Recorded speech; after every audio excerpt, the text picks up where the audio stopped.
Hello viewers, welcome back to Shoma's Basic English. Dear viewers, I am here today with a new class of connectors and these will be the connectors part 3. So please be with me and enjoy the class. So dear viewers, let's start our part today. Viewers, to make the class very easy and comfortable and to make your understanding very clear, I have written some example here. And I think so that these lines will be very helpful for your clear understanding. So please go through the part.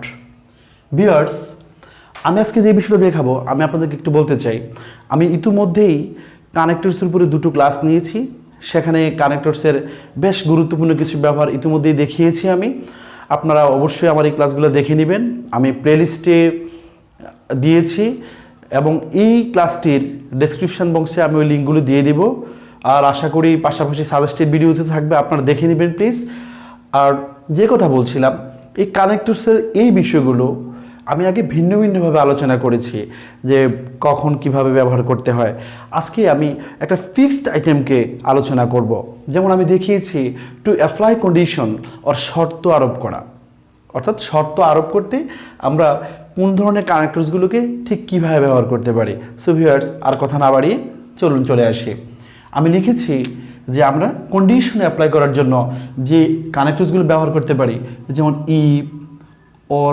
Otherwise unless till or until provided that providing that viewers এই যে তিনটে word আমি লিখেছি provided that or providing that এগুলো একই অর্থ প্রদান করে যদি অর্থে ইন কেস তাও যদি অর্থে প্রকাশ করে অ্যাজ লং অ্যাজ যতক্ষণ পর্যন্ত সাপোজিং দ্যাট এটা মনে করে যে ওয়ান্সও কখনো কখনো যদি অর্থে ব্যবহৃত হতে পারে I will show it in our example then had were should when viewers এই হচ্ছে আমাদের লিঙ্কিং ওয়ার্ডগুলো অর্থাৎ কানেক্টরসগুলো এখন আমরা তার প্রয়োগ দেখব যেমন আমি প্রথমে লিখেছি if you want I shall help you অর্থাৎ যদি অর্থে ব্যবহার করেছি যদি তুমি চাও তবে আমি সাহায্য করব এমনি করে অনেক হতে পারে যেমন if you call me I will go with you then if he read more he will get A plus যদি অর্থে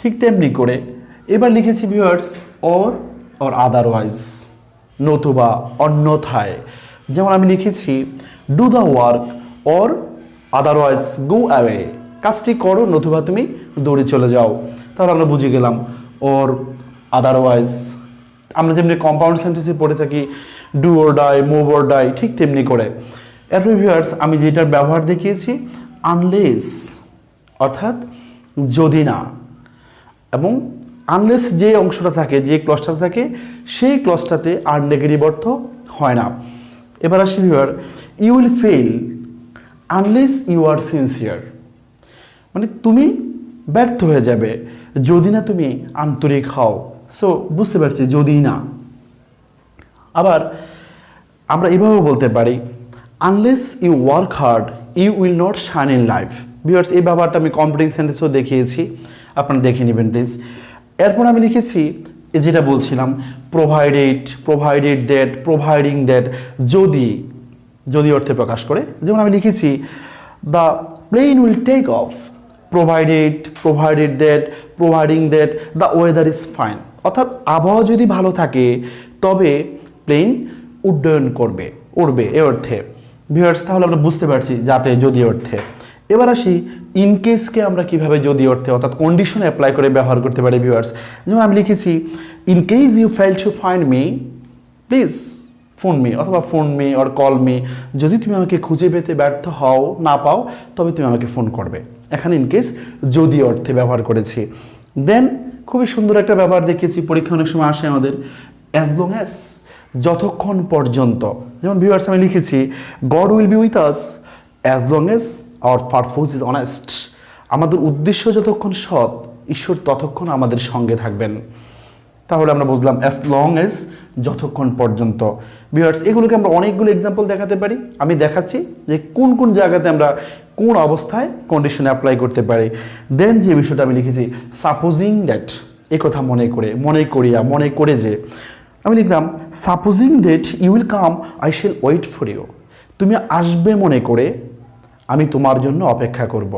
So viewers, we have got the clear idea about some connectors here within these examples, that how we can apply the condition in some sentences using connectors. So please let's jump to our next part. So viewers, এবার আমরা এই ব্যবহারগুলোকে দেখব। আমি তখন যে অংশগুলো দেখিয়েছি এর পরবর্তী পার্টগুলো দেখাচ্ছি। আমি মানে অর্থাৎ যদি বুঝাতে মানে কন্ডিশন অ্যাপ্লাই করার জন্য যে কানেক্টরসগুলো হয় সেখানে যে বিষয়গুলো দেখিয়েছি তার পরবর্তী অংশগুলো এখানে দেখাবো। যেমন আমি লিখেছি once, had, were, should, when, অর্থাৎ এগুলোকে আমরা কন্ডিশন অ্যাপ্লাই ক্ষেত্রে যদি অর্থে ব্যবহার করতে পারি। ভিউয়ার্স, চলুন আমরা উদাহরণের মাধ্যমে দেখি আমাদের উদাহরণ কি বলে। Once you make a promise you should not break it. যদি তুমি একবার প্রতিজ্ঞা করো তবে তা ভাঙা উচিত নয়। তাহলে আমরা বুঝলাম ওয়ান্স এখানে যদি অর্থে ব্যবহৃত হয়েছে condition. Had you wanted I would have helped you. যদি তুমি চাইতে তবে তোমাকে আমি সাহায্য করতে পারতাম, সাহায্য করে থাকতাম।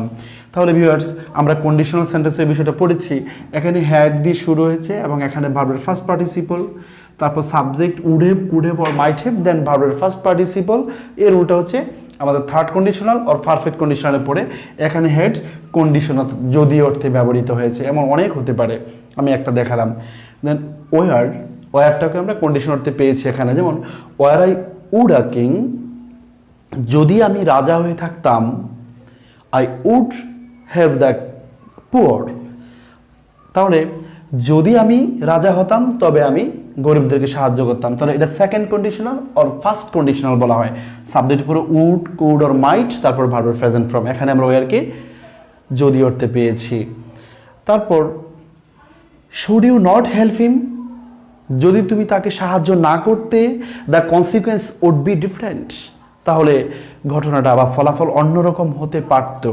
তাহলে এখানে শুডটা হচ্ছে যদি অর্থে, একবার সাহায্য করা উচিত ছিল তা বোঝাচ্ছে না, তাই এখানে শুড যদি অর্থে। এবার যে ব্যাপারটা দেখবো হোয়েন অর্থে। When my friend comes you will please tell him to wait for me. অর্থাৎ যখন আমার বন্ধু আসবে, যখনই আমার বন্ধু আসে তুমি তাকে বলবে আমার জন্য সাহায্য মানে আমার জন্য অপেক্ষা করতে। ভিউয়ার্স, তাহলে আমরা বুঝলাম এই হোয়েনটা হচ্ছে এরকম করে বোঝায় যদি আমার বন্ধু আসে তাহলে তুমি তাকে বলবে। ভিউয়ার্স, এই হচ্ছে আমাদের এই ব্যবহারগুলোকে দেখে নিয়ে গেলাম। এবার আমরা পরবর্তী একটা বিষয় দেখব। ভিউয়ার্স, এবার আমরা দেখব সময় ও স্থান নির্দেশ করতে, অর্থাৎ টাইম অ্যান্ড প্লেস ইন্ডিকেট করার জন্য আমরা কোন কোন কানেক্টরস ব্যবহার করব সেই বিষয়গুলোকে দেখব। চলুন দেখে আসি। ভিউয়ার্স, আমি যে কানেক্টরসগুলো উল্লেখ করেছি সেগুলোকে আগে জানবো, তারপর এক্সাম্পলে যাব। লিখেছি অ্যাট দ্য টাইম, ওই সময়ে, there, where, these are indicating the place. As, আমরা জানি এজ তো যেহেতু, আবার এই এজকে আমরা যখন তখন অর্থেও ব্যবহার করতে পারি, সেটাই দেখাবো।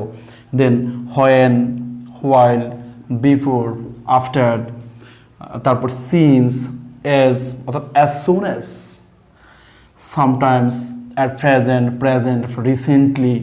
তারপর লিখেছি অফ লেট অর্থাৎ সম্প্রতি, now, then, afterward, at first, firstly, once, no sooner had dot dot then, scarcely had dot dot when, hardly had dot dot when. তো এই বিষয়গুলো হচ্ছে আমাদের কানেক্টরসের ব্যবহার, যেগুলো আমরা সাধারণত we use it for indicating the time and place. And now we will go through the examples to get a clear conception about the using connectors. So please let's start our example. Viewers, আমি প্রথমে লিখেছি he took admission in Dhaka university in 2007। তিনি 2007 সালে ঢাকা বিশ্ববিদ্যালয়ে ভর্তি হয়েছিলেন। এবার এখানে লিখেছি at the time he was 18 years old. তখন বা ওই সময়ে তার বয়স ছিল 18 বছর। তার অ্যাট দ্য টাইমকে আমরা ব্যবহার করতে পেরেছি সময় হিসেবে। ভিউয়ার্স, এমন অনেক অনেক এক্সাম্পল আছে। তারপর লিখেছি Dhaka is the city where he was born. Dhaka হচ্ছে সেই নগরী যেখানে তিনি জন্মেছিলেন। তাহলে এই হোয়ারটা হচ্ছে এখানে this one is indicating the place, this one is indicating the birth place of himself. এবার আসি পরবর্তী যেটাতে, I went to Dhaka, full stop. তারপর লিখেছি দেয়ার লিভস মাই ব্রাদার। আমি ঢাকা গিয়েছিলাম, সেখানে আমার ভাই বসবাস করেন। তাহলে দেয়ার সেখানে অর্থে। ভিউয়ার্স, এস যেটা একটু আগেই বলছিলাম যে যখন তখন অর্থে ব্যবহার করতে পারি। যেমন আমি লিখেছি as he গ্রিউ older he became interested in politics. যখন সে বড় হলো, যখন সে বেড়ে উঠলো, তখন সে রাজনীতিতে আগ্রহ অনুভব করলো, মানে আগ্রহী হয়ে উঠলো। তাহলে খেয়াল করি, যখন বড় হয়েছে ঠিক তখন, তাহলে এখানে অ্যাজ হচ্ছে যখন তখন অর্থে।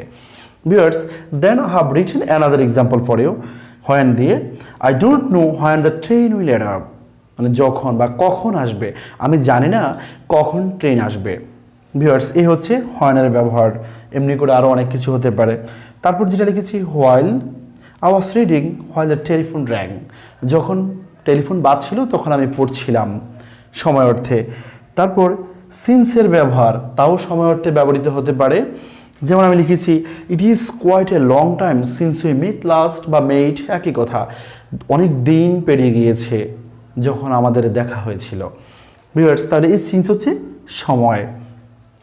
এবার আসি অ্যাজ সুন অ্যাজ, মানে যেতে না যেতেই, মানে ঠিক তখনই অর্থে।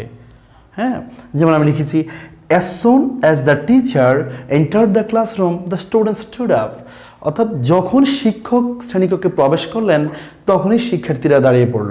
অর্থাৎ এখানে ঠিক যখন তখনই এ অর্থে বোঝায়।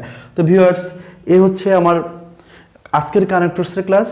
Hope by enjoying this class you all will be highly benefited, so please enjoy the class and I'm requesting you to be with me always, and if you get my class interested then subscribe my channel and keep giving your support. Bye for today, we'll come once again with another class. Till then, stay happy, stay sound and safe. Goodbye for today. Thank you all.